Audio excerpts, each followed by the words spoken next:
လမ်းပိတ်တာချောင်းကူးတာပုတ်ခတ်ခဲ့ပါတယ်ဆီယာမရဲ့ နေရလေလက်မြောက်နေရတာတော့မှရှုံးတော့လုံးနိုင်နေတယ်ဟလား ဆီယာမဟုတ်ပဲလုံးနေတယ်လို့အဲ့ဆိုငါးလက်လောက်ပဲ ဟဲ့မ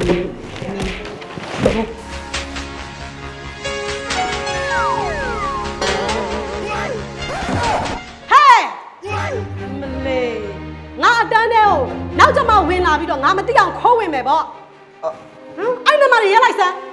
မဟုတ်ပါဘူးဆီယာမဆီယာမရှေ့လဲပြီးစာတင်တာအာယုံပြတ်သွားမှာဆိုတာအနောက်ကနေဖြည်းဖြည်းလေးဝင်လာတာ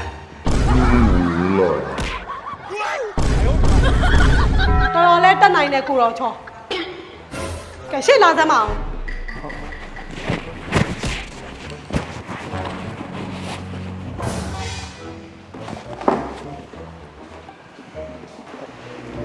ဘာဖြစ်လို့နောက်ကြလဲ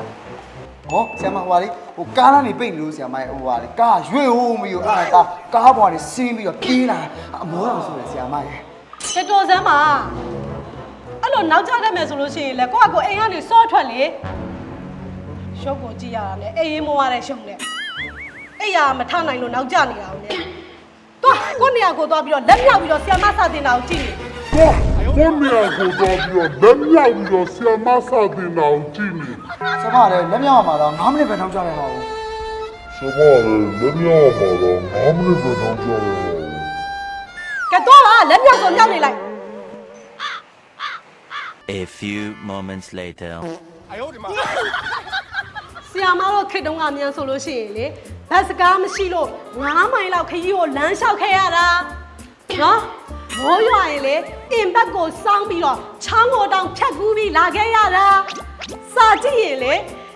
မင်းတို့အခုခေတ်လို့လျှက်စစ်မီမရှိလို့ရင်းနှံစီမိခွက်ထုံးပြီးစာကြည့်ခဲ့ရတာအခုခေတ်ကြီးမှာကွယ်ဒီလောက်တိုးတက်နေတဲ့ခေတ်ကြီးမှာစူးစမ်းတတ်စမ်းပါ ဟုတ်ကဲ့ပါဆီယာမရဲ့ဆီယာမတို့ခက်ကလေအင်ဖန်နဲ့ချောင်းကူးရတာနှစ်စာတွေကပြောတော့အခုနှစ်ဝက်ရောက်တော့မှပြောလို့မပြီးတော့အခုခက်ကလေလမ်းပိတ်တာချောင်းကူးတာပုတ်ခတ်ခဲ့ပါတယ်ဆီယာမရဲ့ 南北家超过了的，不可给我的些嘛耶。 ဟဲ့စီတူဒီဘာပြောတာ မဟုတ်ဆီယာမဆီယာမတို့ခက်ကလို့အရန်ပင်ပန်းတာပဲလို့အဲ့ဒါသားတို့ကတကယ်ကောင်းပါတယ်လို့ပြောတာဆီယာမ နေရလေလက်မြောက်နေရတာတော့မှရှုံးတော့လုံးနိုင်နေတယ်ဟလားနေကိုလေငါပြောထားမယ်ဒီတစ်ခါပဲငါခွင့်လို့မယ်နော်နောက်တစ်ခါကြောင်းနောက်ကြလို့ကတော့အတန်းတဲကိုပေးမဝင်ဘူးနေကိုမိဘကိုခေါ်ပြီးတော့လက်မှတ်ထိုးခိုင်းမယ်ဒီလား ဆီယာမတားမပါတယ်ဆီယာမနောက်လဲကျောင်းကိုလေစောစောလေးရောက်လာပေးပါမယ်ပုံမှန်လာပေးပါမယ်တားကိုအခုလက်လေးတော့ချခွင့်ပြပါနော်